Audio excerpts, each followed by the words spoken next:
are live. So, welcome to episode 293 There you of go. American Werewolf. I am Michael Martin, the American Werewolf. Happy 2026. I'm only 2 weeks late with that, but that's pretty good. That only took place but this is our first show of 2026, so it is good to be back. Happy New Year. Happy New Year. Christmas. Hope everybody had a safe and happy holiday season. Christmas, New Year, whatever you were celebrating.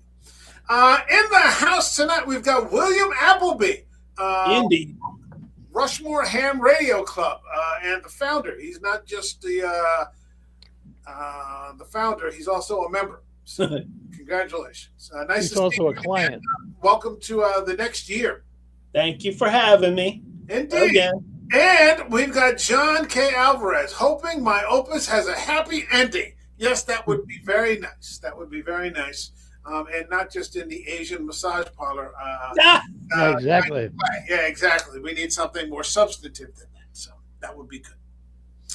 So the month of January is almost halfway through, and we're just kicking off. So we make it to 2 or 3, maybe 4 films this month. The director that we're going to be covering is Wes Anderson. And the first film in our lineup is Rushmore. So if you're ready to go, shall we get it going? Semper Fi. Boogie woogie.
So, right around the Christmas holiday, I was scrambling on social media, probably somewhere, and I saw on X, or maybe it was even YouTube, that Guillermo del Toro was doing a Criterion Closet video. And if you know what those are, you know where you get a famous director or actor, actress going into this literal closet full of Criterion Collection films and selecting somewhere between, about half a dozen movies and talking about them. And they make a 4 to 6 minute, video about it.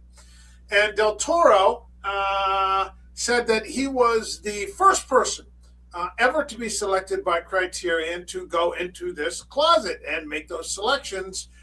He was glad to be back. I don't know if that means that he was the first person to come back the second time. He didn't specify that, but he was the first person. And I think if you were going to make a choice, that's as good as any. But one of his selections was the Wes Anderson collection from Criterion. And this is the transcript of what he said. He said, quote, "It's very funny when people say, oh, you must love this filmmaker or that filmmaker. They never guess Wes. But I have more in my imagination, in my kinship. I have a lot more in common with him than with a lot of people because we are ultimately both creating strange tableaus that can be very mannered, but they try to approximate truth. The undercurrent of heartbreak, the loss, the pathos this guy has. That's why his stuff works, because at the end of the day, it's about things we never had, but we already lost. And this box is fantastic." End quote. Let's start with John K. Alvarez. Let's go around in the usual fashion. Few initial thoughts on Rushmore. I was accidentally fortunate enough to see this movie when it was released in a movie theater. All right. A friend of mine and I, who were writing another play together, we've done it a couple times. We kind of hit like a little block, and he wanted to see it at our local movie theater because he had seen Bottle Rocket on, this is far back this goes, on a VHS tape. Somebody had lent it to him, and he watched it, and he goes, "I really want to see this movie." And I said, "Okay." I had no idea who he was. And I went and saw this movie, and I remember, I didn't have that much money to go. And he's like, I'll spring for you. Don't worry about it. I'll pay for it." And I remember seeing this movie. The first thing I said to him, he said, "Remind me I have to pay you back for this film." And he said, "Why, you didn't like it?" I said, "No, actually I did. I just want to pay you back for taking me to this."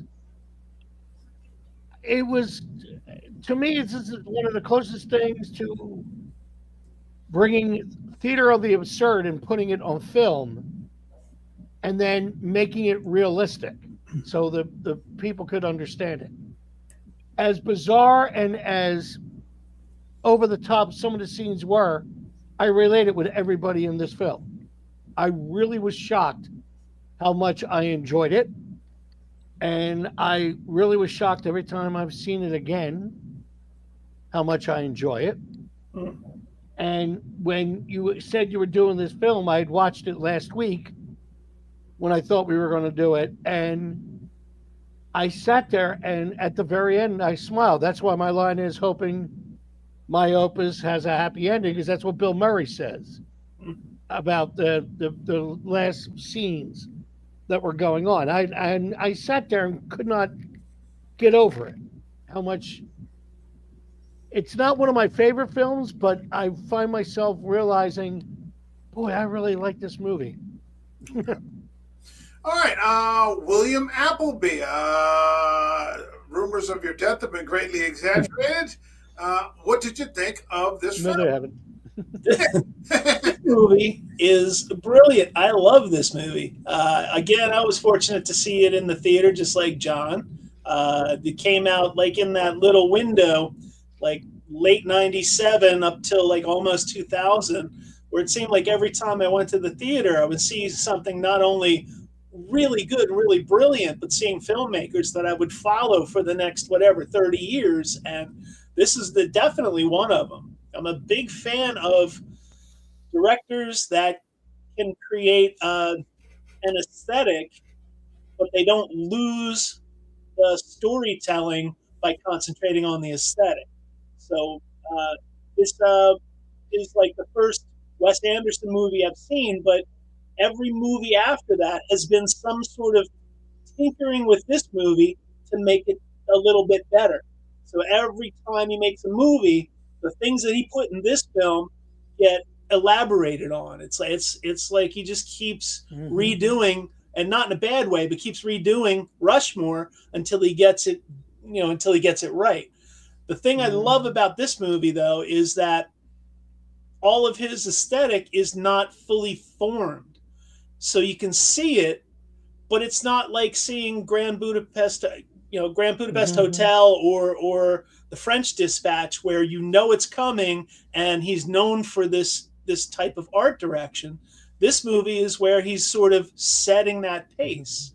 And it's sort of the difference between CGI and practical effects, because he isn't using a lot of effects to make it happen.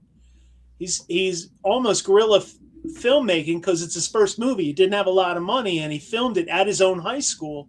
But you can see all the things that he's like, yeah, this works. Mm-hmm. And you see it again and again and again down the line. It's just amazing to go back and watch it. I watch this at least once a year. It's just a brilliant film, and I love it to death. And it started me on this path of following Wes Anderson, and I've seen every one of his movies and love every one of his movies. Mm-hmm. More or less. All right. For me, this is a first-time viewing. Now, I selected 4 Wes Anderson films. 2 of them I've seen, 2 of them I haven't. So if we don't get to 4, the third one that I'll pick will be the other one that I haven't seen yet, which we'll get to somewhere down the road. Understanding that this was coming up, I ended up ordering not the Criterion, but a regular version DVD. Found a used copy, very cheap. We didn't get a chance to cover it last week, and I apologize again for the poor planning on my part. Sat down to watch it last night, and I was really surprised at how much I didn't like it. I was shocked, actually, how much I didn't like it, and the reason I didn't like it is because Schwartzman's character is so fucking unlikable. He is just like unlikable to the core. At several times, this movie almost accelerated into like one of those creepy stalker horror movies. Like he was that bad. And like, I understand, like I could see where Wes Anderson was going. Like this was kind of the blueprint, the initial draft of the sort of feeling that he tries to emote and the sort of heartbreak that occurs with things, and how people kind of pick up and soldier on in the face of that, which is, a constant theme in all of his films. If it doesn't start out with broken characters, the people get broken along the way, and then they manage to find something, that, sets them back on the right track. They're bruised, but they're probably going to make it. I had a real hard time. This is just over 90 minutes. I saw that Schwartzman's character, Max Fischer, had a redemption arc, and he did. But I thought that it happened too soon. Like you should have extended it. Like you can't just deliberately tank someone's marriage and then have the husband come along and say, you know what, the hell with it. It's okay. Don't worry about it. Like, you can't deliberately take someone's job, what he does with that teacher. Like, he loses her, he makes her, quit her job at this prestigious school and just have her come back and say, you know what, it's okay. Sure, I'm going to your play. No problem. It's a miracle like someone didn't put a fucking pickaxe through this kid's head. Mm-hmm. And as much as I wanted to enjoy it, it very much reminded me of the visceral experience I had the first time I watched Reese Witherspoon in Election. Where she was such an unlikable character, it like sort of ruined it for me.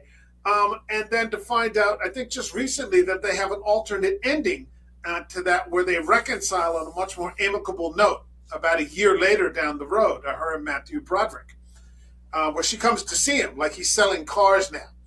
And she comes to see him, and like he sort of sees a little bit of where she's from. And if you haven't seen that, it's like a 6-minute alternate ending. You can find it on YouTube. I found it to be much more enjoyable than the way it did end, where he throws the milkshake at her limo, and now she's in Congress, and she looks like the same tight ass she always was. It humanizes her a bit more, after the smoke has died down. But I am glad that we're here talking about it. I'm also glad it wasn't the first Wes Anderson movie I ever saw, because I probably wouldn't have followed through with Tenenbaums. Tenenbaums was the first Wes Anderson movie I saw, and that just blew me away.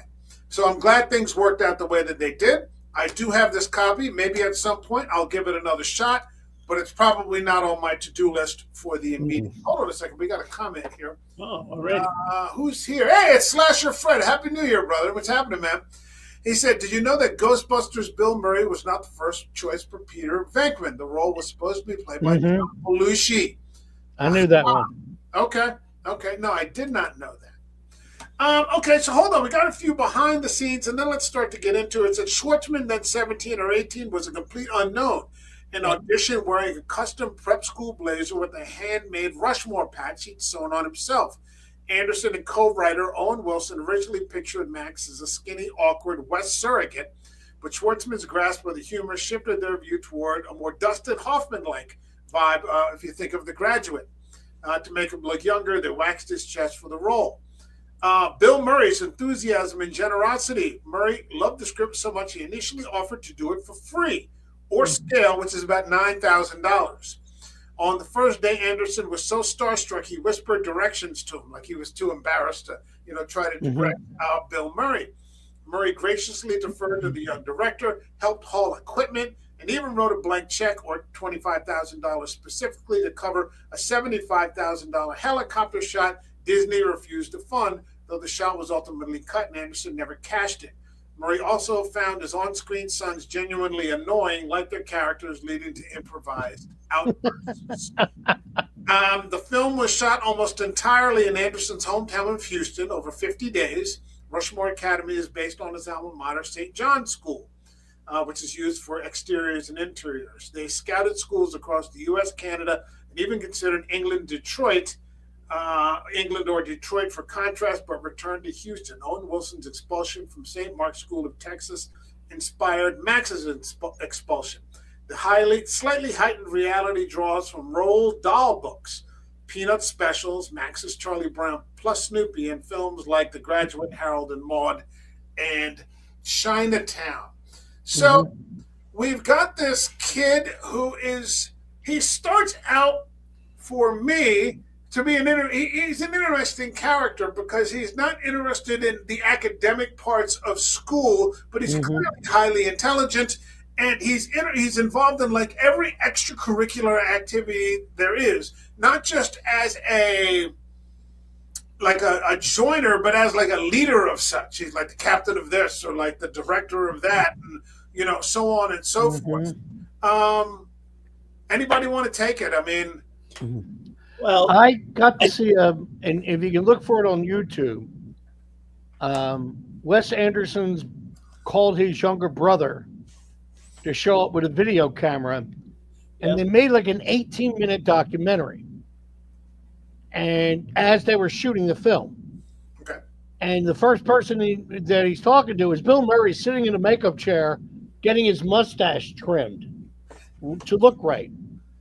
And Bill Murray kind of, to me, really pointed out something I didn't think about until he said it, was where he said the Max character, he'll start something and in like 2-3 weeks, he's bored with it after he gets it started and going.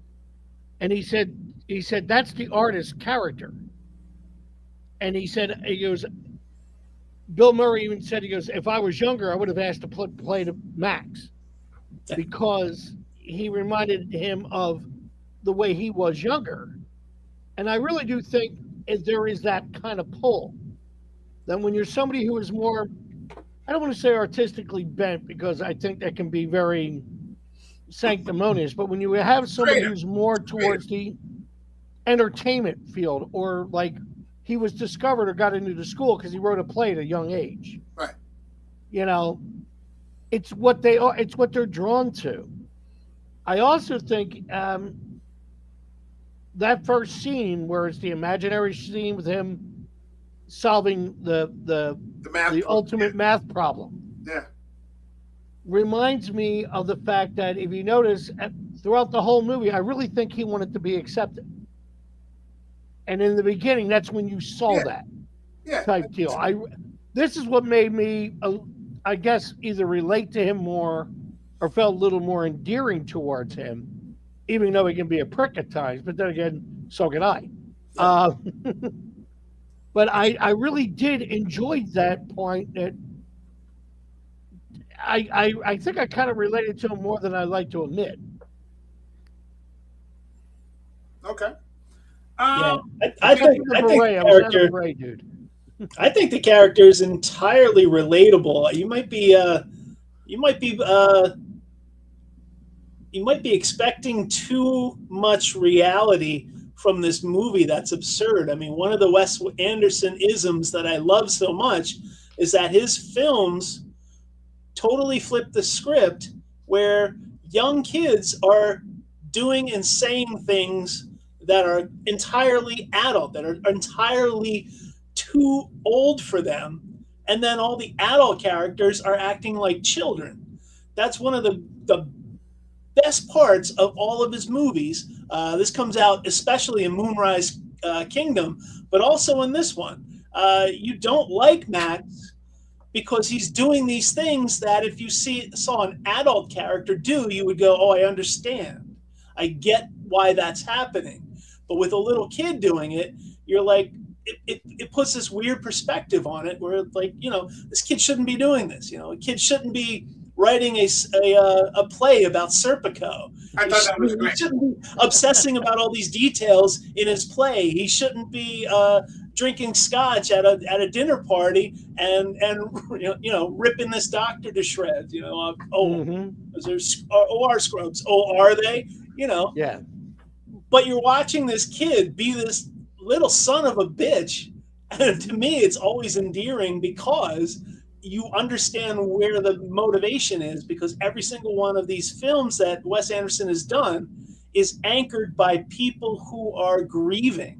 And you know how when you're grieving, you don't do or say the right things. You are acting out. And right. All the characters in this movie are acting out. And it's all because they've all lost something, Right. The teacher lost her husband. Max lost his mom. The Bill Murray character lost his marriage and his kids, and they're all dealing with this depression and grief, and it's all acting out. And I can't help but laugh and giggle at it. It just when Bill Murray looked at Max and said, well, "How are you doing it, Max? You look like you got it all together." And he's a 15-year-old kid, and Bill Murray's a billionaire or a millionaire, or It's there's a sense of trying to find themselves in this after they've been hurt, for lack of a better term. Yep. I actually looked it up, and I found this, and it goes back and forth. It says he's a 15-year-old overachiever, arrogant, entitled, manipulative, often outright obnoxious. He lies constantly. He thinks his dad's a neurosurgeon when he's a barber. He bullies or exploits his friend. He turns that little kid Dirk into like a spy. Crosses serious boundaries with his teacher. That he tries to force himself, and that escalates to danger. He cuts the brakes on Bill Murray's car. That's stagger the bees in the hotel room. Tries to drop a tree on him. And they said some people could say he's a monster, like in a Ferris Bueller kind of way. And you look at it now, you're like, yeah, this guy was the fucking bad guy throughout the whole movie. You can interpret it that way, yes. Yeah, a psycho con man, and Tom Ripley, just like Ducky in Pretty in Pink. Everyone, wanted him to get the girl at the end, but if you think back, he was not a good person. He was definitely the villain. Same thing with Max. Despite all of his horrible actions, you still feel like you're pulling for him. You want him. There was a sadness with Max. There was a sadness with Max that the other characters like Ferris Bueller didn't have. Mm-hmm. I think that's what got me. I mean, he looks at Bill Murray. The way a 15-year-old would work shit out. It's the way a 30-year-old would work shit out. And when he looks when Bill Murray said she was my Rushmore, Max, I'm sorry, I'm jumping ahead. She was my, and he goes, I know, she was mine first. Yeah. Or mine too. And I was like, I remember hearing that the first time going, oh my God, that is exactly what you're saying, Mr. Appleby. Well, here we go. And it said, with what I said before, the movie's defenders argue that's the point. Max is a flawed, grieving kid. His mom's dead. He's a working-class background in a rich prep school. He's hiding massive insecurity behind bravado, endless extracurriculars, and delusions of grandeur, which he definitely has. His over-the-top personality is comedic and tragic. He's trying way too hard to belong and be special because he feels like an outsider. The film is a coming-of-age story about growing up, letting go of fantasies, finding real connections. So his unlikability sets up the growth arc. By the end, he mellows out, apologizes, directs a killer play, and seems to move on from the obsessive crush. A lot of people find him endearing, like you two, because of the flaws: precocious, creative, passionate, and ultimately human in his messiness. And like I said, some people say that he's semi-autobiographical for Anderson. It could be that maybe at some point, I'll come back and look at this again, but yeah, I'm not there. It's an interesting, he's on sudden death probation. And this film does have a fantastic cast. You got Brian Cox as the administrator, and as far as I was concerned, I was in Brian Cox's camp the entire time. And he's talking to Bill Murray. He goes, "That kid really seemed." He goes, "He's one of the worst students." You're supposed to not. You're supposed to not like him. I mean, when he's in the hospital with a stroke, and Max starts talking to him, he's like, "What do you want? What do you want?" The whole movie, I was like, Brian Cox is the only person who really sees this fucking little bastard. He's a little fucking gremlin. I love it when Max walked up to him and said, "How you doing, old soldier?" Going, where the hell did that come from? I did think the idea of directing a play about Serpico, like somebody should tell that to Ryan. Like, instead of trying to do these fucking quirky things he's always doing, he should direct fucking Serpico. That people would fucking turn out for. Yeah. I was like, I've never even heard of anything. That's got nothing to do with. I mean, that's just pure Wes Anderson and Owen Wilson right there, about a kid who would direct. I've never actually seen Serpico. I've been dying to. I never got around to it. Yeah, do it. Michael, if you get a chance, read the book. Okay. If you can find a copy of the book is. I saw the movie and then read the book later, and I'm going, "Oh, I should have read this first." I mean, it's a great book. Okay, I'll take a look. But when I saw that, I was like, okay. I was fine with it until he went off the deep end. And then I was like, this shit is just it's supposed to be menacing. I mean, that's the point. It's dark. It gets really dark. Right, but the absurdity of it. It's not supposed to be taken as literal. Right, but I can't see him coming back from that. And everybody just being okay with it. That's just. I love the fact that it's the ex-teacher in me. I'm just like, fuck that. Expecting too much reality out of this absurd movie about a kid who gets $9 million and builds an aquarium on the baseball field at his school. I'm a Wes Anderson fan. I mean, this was my idea to cover him for this month, but not with this film. I loved the other ones. They're absurd. Go ahead. I'm sorry, John. No, I just love the fact that in the movie where he was going off, his road to recovery was when the actual bully punched him.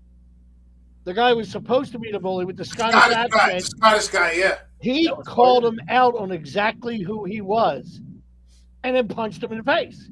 And it was kind of like that slap of reality. What the hell are you doing? Well, plus, on top of that, John, is also the whole period where he works with his dad, and you see him doing. He's come up in this prep school world because he wrote a play and pretending that his dad's a surgeon, but he spends this time working a working class job with his dad, cutting hair and taking out the trash. But that was after reality, for lack of a better term, slapped him in the face. Exactly. And then, when he brought Bill Murray to see his dad, this is my father. What's the first thing the father does? Sit down, I'll fix your hair.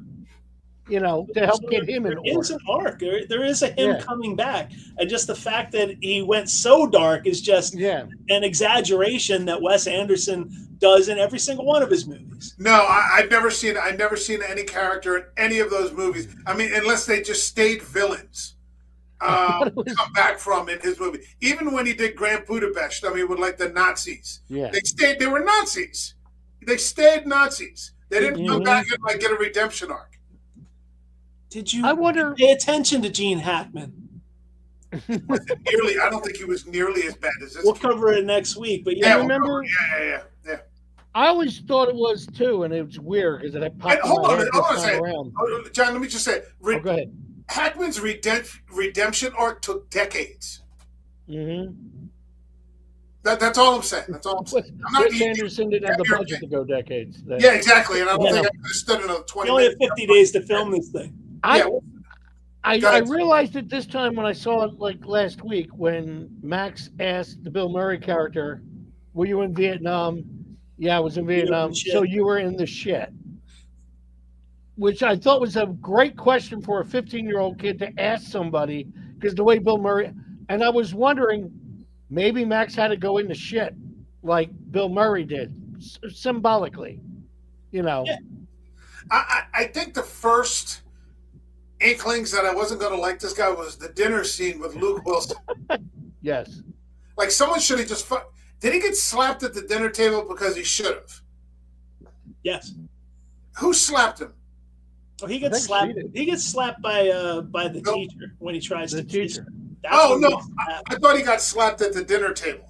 No, he slaps Luke Wilson's hand when he reaches across the table to get the milk, and he's like, "You need the milk, dog," and he pushes it at him.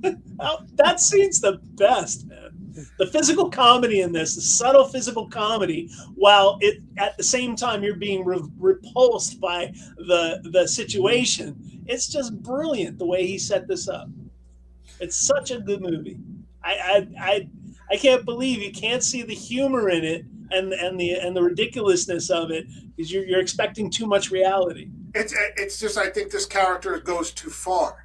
To me, it's beyond like the comedic realm. And like I said, I think it was like a half a step from like one of the like that Invisible Man movie. It was like a stalker or something. Like, what the fuck is this? Well, you remember? Like, this isn't funny. Like I don't know. I didn't find it to be funny. When Max said the OR joke, when he said these are OR scrubs, and he said, "Oh, are they?" And Bill Murray laughed and tried to stifle the laugh. In my head, I'm going, is Bill Murray coming down to his level or is Max going there? This table, to me, was the pivotal point in the movie. Mm-hmm. That's where he starts to the only thing Max was screaming about at the end was, I wrote a hit play. And somebody should have said, yeah, for high school. You know, that's how far he went. He had scotch for the first time. He was, they were looking at him as an adult. And he's not. The adult, and that's the point. That's when he acted more like a spoiled brat throughout the whole movie. He was and I agree, Michael. As much as I liked Max, I didn't like him in this scene. He's coming down to, we don't know it yet, but he's coming down to the level of the other adults that surround him because they are already acting like children. We haven't seen it yet, but he's not raising up to be an adult. He's lowering down to be just like the children that are supposed to be the adults around him. See, I disagree with you a little bit on that because like when Murray starts to have the affair with Olivia Williams, like he knows it's not going anywhere. It's probably not going anywhere. He's married. He's having this thing on the side. It starts off at the beginning of the movie. You see his wife is like lined up with some young guy like right in front of him. She's like looking right at him. So, there's no, whatever's happening there, it's not really working out. I don't think either of them, him or the teacher, what was her name again? It was Max Fischer, but I can't remember her name. Rose or something like that. Yet they didn't have any expectation. Rosemary. So they were just, I guess cheating on his wife, but they were having a little bit of fun. But Schwartzman, being 15, had no coping skills or maturity or context or anything to process this. So everything is just an explosion, like he's been betrayed. And like nobody's doing anything with him in the first place. It's like you're fucking 15. Like exactly. What are you talking about? Like nobody knows what the fuck you're talking about. And like somebody should have slapped this kid about 30 minutes before the fucking movie ended and shut the fuck up. Well, but that's the point. He thought he was or had it all figured out, like Bill Murray said, and then you realize he's nothing but a kid. Yeah. He was a teenager in this. Yeah. And as painful as it was for him to go through, or go through it, if he didn't go through it, if he stayed on that level, I would be like, oh, I can't like this guy. For me, and John will know what I'm talking about. Bill, you won't for this one. But you know who handled it better? The kid in Me and Orson Welles. Yeah. Later's film. Mm-hmm. Like he has that little meltdown about Claire Danes because Wells has to rub it in his face. Right. And he just gets right the fuck over it, you know? And he's just like, and like he has that, and it's like completely believable. Like you watch, I love that scene. You watch Claire Danes, she goes out of the alley and just exits stage right. Yeah. You know, and it's and just, then calls his name. Yeah. You know. Yeah. Like that I can see, like, just for me. I mean, this is how well you knew how clueless Max really was when he went to the next school. Right. And there's the Vietnamese girl out and out flirting with him, and he was completely oblivious. Yeah. Well, yeah. To it. He had to have that scene at the table to hit bottom to see how high he would bounce. Mm-hmm. He doesn't know how to make any real connections. Right. Right. Like his one friend is that kid Dirk, who's probably what, 9? Yeah, I was thinking 9 or 10. Like a 15-year-old and a 9-year-old. Like that doesn't make any fucking sense. All the other kids in the school, even when they hit their bottom, you see them do the adult thing, and they're still loyal to each other. Dirk's still loyal to him, even though he hates his guts because he said his mom gave him a hand job and he got punched in the face. He still shows up. He's still there for him. Yeah. The one fucking scene that did make me laugh was when Dirk stops Bill Murray in the car. And he's like, I saw what you did, or something like that. He's like, what the fuck are you... I saw you with the teacher. Yeah. Yeah. Car, and Bill Murray could just sit there like, this guy can't say anything. He got me dead to rights. And I also love Bill Murray that he hated his own kids. Oh, God. He hated his own... He's like, I can't believe I had 2 fucking kids. And they're just fucking potato heads. They're just fucking potato muscle heads, and like the exact opposite of like who he is. He just doesn't relate to his own children at all. I think in real life, Bill Murray didn't like the actors who played his kids. Yeah, that's what I was saying. In real life, he didn't connect with the 2 actors either. This movie is not without good points. It certainly is, and it's got a great cast. I am not a Schwartzman fan on the whole. He did one of them where they're on the train together, the Pineapple Express. Oh, God, I'd love that movie, too. I like him. He's the greatest. But I don't think I've seen him in much else. It was Slacker. He was just in Asteroid City for a while. He did a TV show for HBO with Bored to Death. Fantastic. Bored to Death. Yeah. And which was actually pretty good. I liked the first 2 seasons of it. He's also in a band called Phoenix, which has recorded albums and recorded the music for Bill Murray's Christmas special. Apparently, there's a TV show called Fargo where he's the narrator. Yeah. He did 8 episodes of Scott Pilgrim. But he was the main villain in the movie about Scott Pilgrim. He's in the Hunger Games. Spider-Man Across the Spider-Verse. That's a voice. Asteroid City. Yep. There's a lot of things here I don't recognize. Well, Asteroid City was also another, Wes Anderson movie. Yes. Okay. And it's funny when you see him in Rushmore and then see him in Asteroid City, I could see, the Dustin Hoffman reference. Yeah. Shows because he's growing. The older he gets, the more mature he's becoming. He looks more like that character actor in it. He was in Grand Budapest. Parks and Recreation. He was in 2 episodes of that. Moonrise Kingdom. Yeah, great Moonrise Kingdom. He plays Vincent Van Gogh in a Beastie Boys music video, Make Some Noise.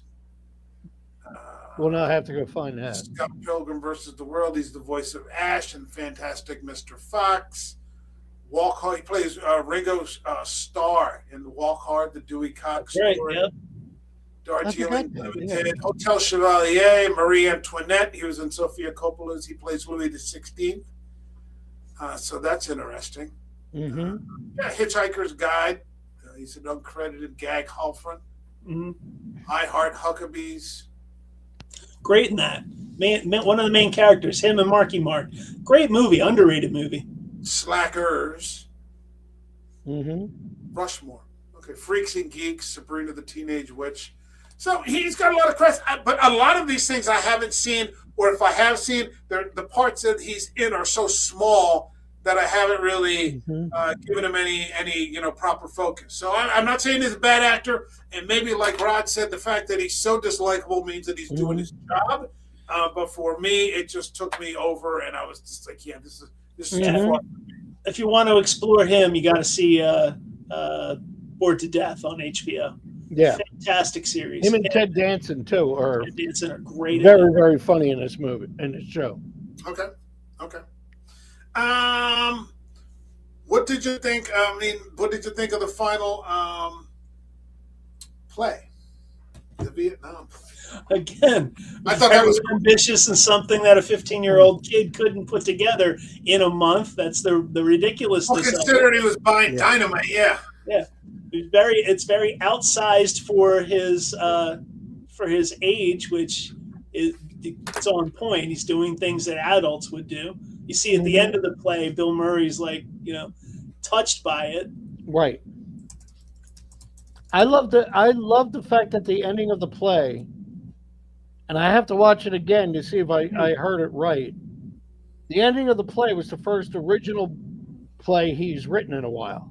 Like the one we saw earlier was based on Serpico. Right. The movie. This was original, and it was a tribute to Bill Murray, and he did the dedication to his mother. It was like, I have to put this to bed. Yeah, and at the end, he does kiss Margaret Yang, which he makes a real was destiny for him the whole time. Yeah, he makes real connections. Just like in me and Orson Welles. He gets together with that girl that's been in the library the whole time. Yeah, exactly. The arts, whatever, the museum or something like that. Yeah, he's been talking to her back and forth throughout the movie, but he's been focused on Claire Danes. Right. It's too old for him, and Right. So, But it was that I got to admit, I did laugh out loud when in the makeup room, the little guy, when he said, "Give me more ketchup," I'm going to look stupid. No, you're going to look great.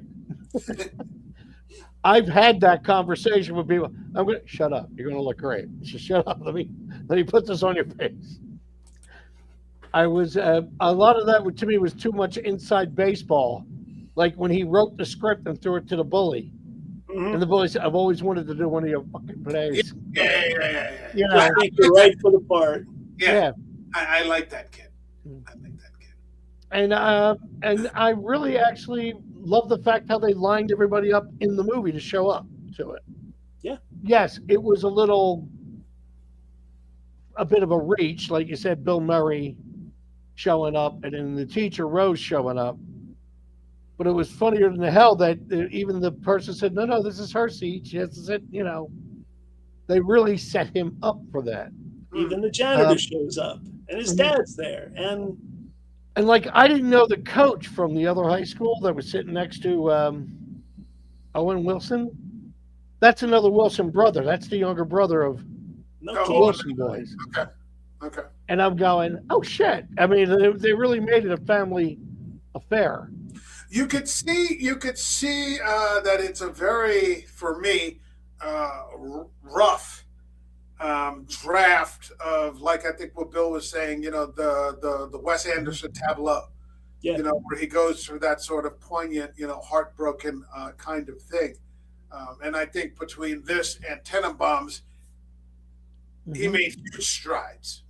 Put together a huge ensemble, and we're going to get into Tenenbaums next week. I think there's a huge gap in quality and a huge leap of improvement by the time we get to Tenenbaums, and just the story itself.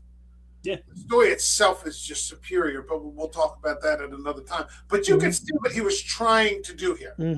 Like you could tell what he was trying to do in the same way that, like, watching Dazed and Confused, and then if I were to watch Blue Moon or the Nouvelle movie that he just dropped on Netflix with Linklater, you can see, like, in 30 years, like, what you're like, oh, okay, this is what it looks like 30 years later. You've seen his growth. Yeah, or like Yeah. what was that, Last Flag Flying. You know, the difference between that and, you know, what we saw like with Waking Life or even Slacker. If you saw that, you're like, oh, okay. He's growth from Slacker, which he did over 3 years with no money, to, you know, Dazed and Confused, where they were throwing cash at him. You know, it's a huge leap. And he was smart enough to spend 20 or 30% on the soundtrack, on the licensing rights for the soundtrack. He understood enough to know that the music and the sound were going to be a huge part of that movie. I mean, that's, you know, he has a vision. And I think this guy Wes Anderson clearly has a vision. Yeah. He did the same thing. He did the same thing for Rushmore.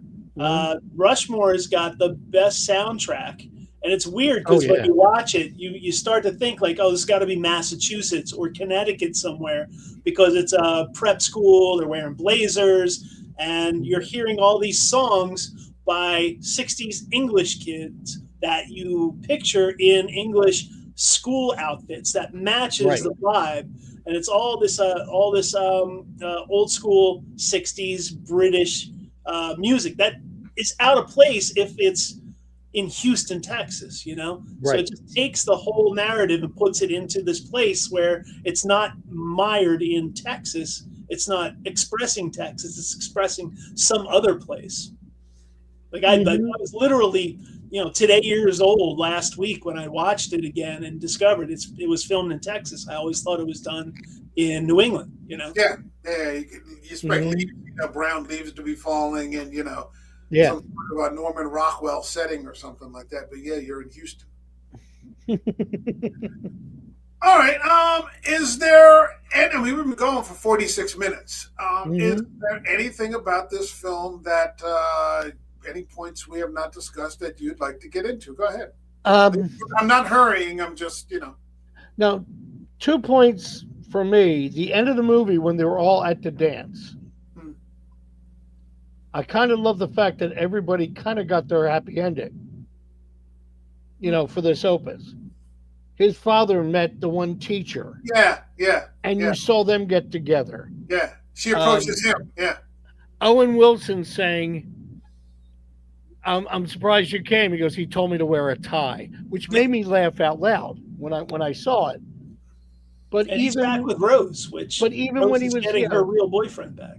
Yeah, but they were when he was dancing with the young girl and then danced with Rose. And ironically, the last song, I wish that I know now what I know now when I was younger. And I thought that's such an ironic touch, but it worked for this movie.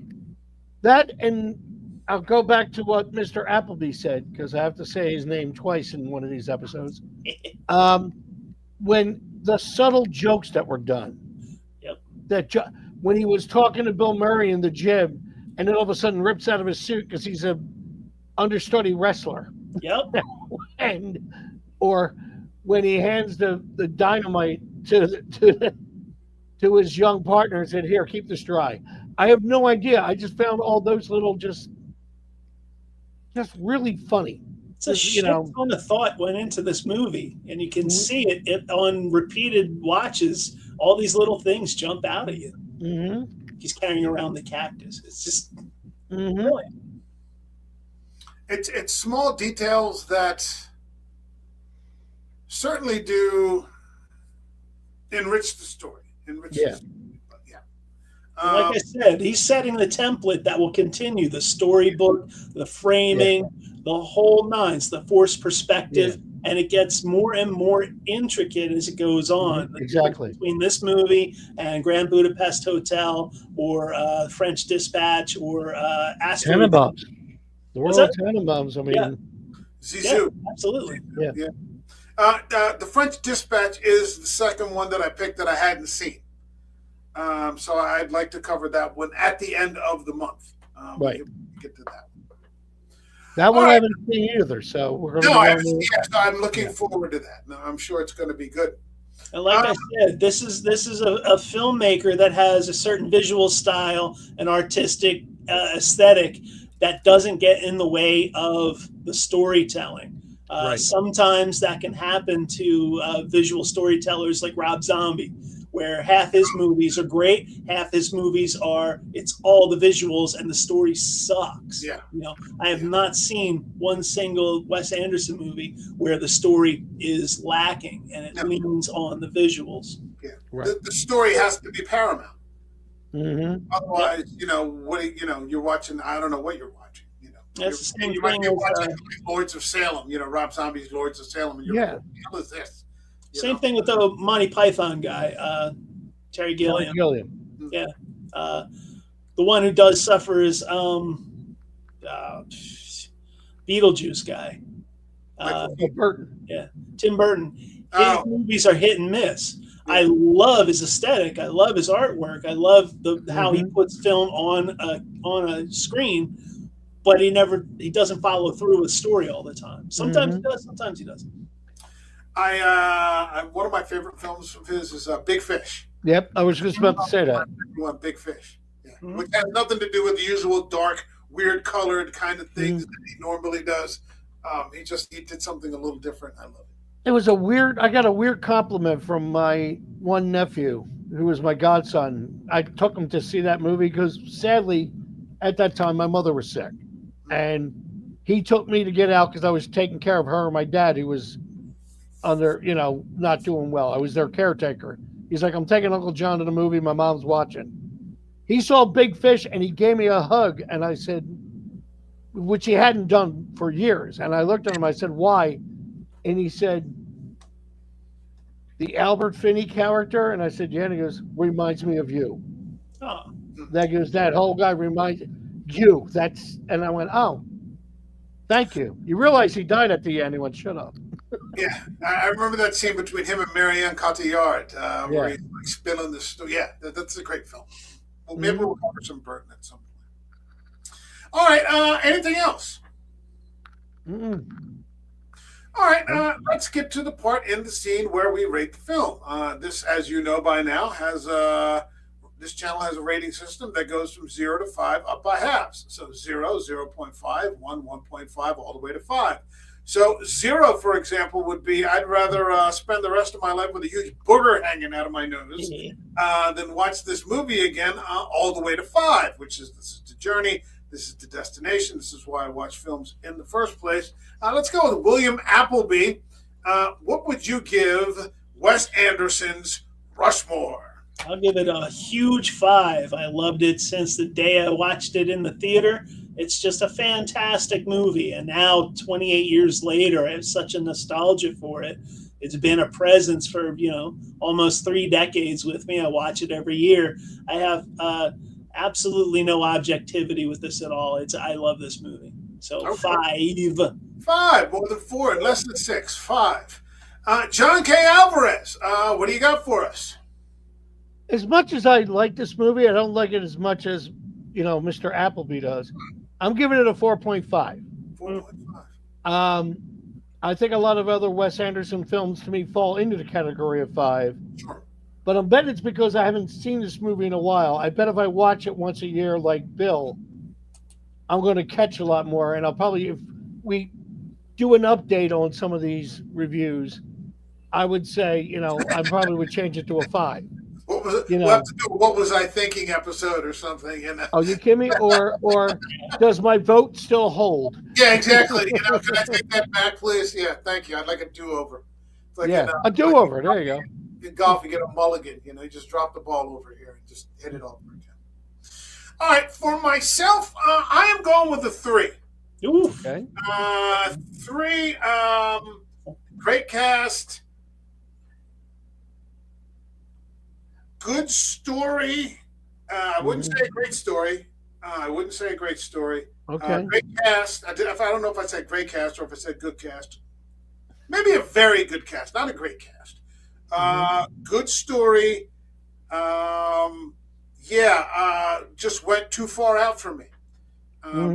Too far out for me. And way too soon for just some sort of, all is forgiven redemption. Okay.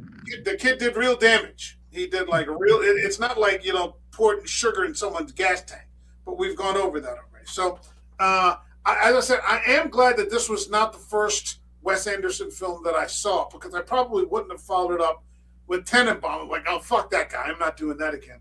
And so I think all's well that ends well, in that I did start off with Tenenbaum, and now 25 years later, we're covering him for a month here. But yeah, for this, I got to go with 3. You can see what he's starting to do, and he gets better at it really fast, and it just keeps getting better and better, at least every time that I've seen it. Although I do have some of my favorites from the earlier stuff, but yeah.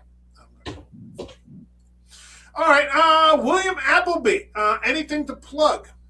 I have nothing to plug. I might, maybe, be having a gig with my surf band in the near future in the spring. We're working on that, but right now, nothing definitive.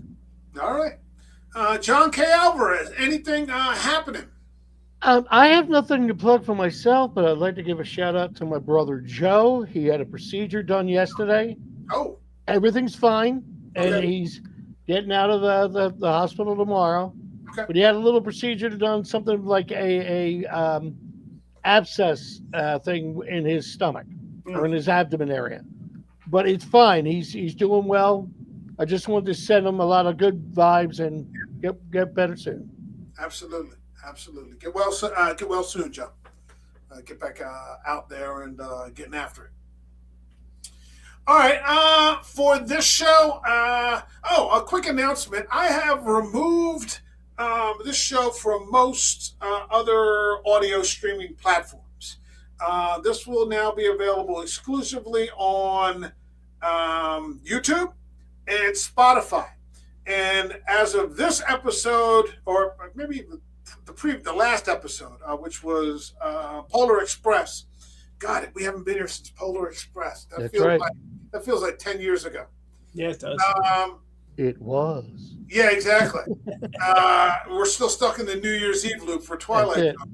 I will be uploading video to Spotify. So, if you want to catch it on Spotify under American Werewolf, you'll see it right there. And you can watch us the same way that you watch it on YouTube. So it's up to you. Cool. You see it on the rebroadcast.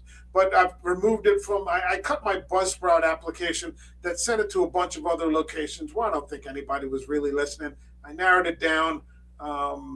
It's like an extra $50 a month or something I was spending where I really wasn't getting that much outreach. And I got you. What we're doing, and I'm not really worried about outreach anymore. So that's my concern. All right, so for next week, I'd like to let me talk to you guys, because I'm sure Eric's not going to come within 50 miles of a good movie. And Ryan is too busy, I don't know, doing whatever Ryan does. And I'll talk to Mike and see if Mike wants to get in here. And maybe I'll talk to Tony DiGirolamo, Tony G, who's been on here before. I'll start to reach out to some people. I'm dying to get Sydney back on here, but again, I think she's still grieving. She suffered a family tragedy earlier, and I don't know if she's really focusing that much on streaming. She's got family obligations. But we'll start to get some other people back. Julia, I reached out to Julia. I didn't hear anything back, so I just left it alone. But next week, I'd like to cover the Royal Tenenbaums. Now, that takes us into the third week of January, and since it's a strong possibility, it might just be you two, at least for Wes Anderson, although I'll see what happens with Tony and Mike. The week after that, we were talking about doing all 4 and maybe doing 2 in 1 week, but that's kind of a lot. That's too much for those 2 epics. Yeah, within what? Tenenbaums and Zissou is just way too. They're both way too thick of a story. That's too much. So I'm thinking next week, Tenenbaums. Week after that, The French Dispatch, and then we just move on. And I think the week after that is Kubrick. The month after that is Kubrick, Stanley Kubrick. So Kubrick, yeah, exactly. Kubrick in February. If that works, to fake the moon landing. So if that works out for you guys, that's the way I'm going to handle the next 2 weeks. We'll do 1, and I think out of the 2, I'd rather do Tenenbaums over Zissou, and then we'll do the French Dispatch, which I have not seen before. You got it. That's how we'll wrap up the month of January. All right. My thanks to William Appleby, the Rushmore Ham Radio Club founder and also a member. And we've got John K. Alvarez, as ever, hopeful for his opus having a happy ending. My thanks to everyone in the chat and that was watching today. And we'll see you all next week and in the next video. All right, take care, everyone. God bless. Hi, guys. Peace.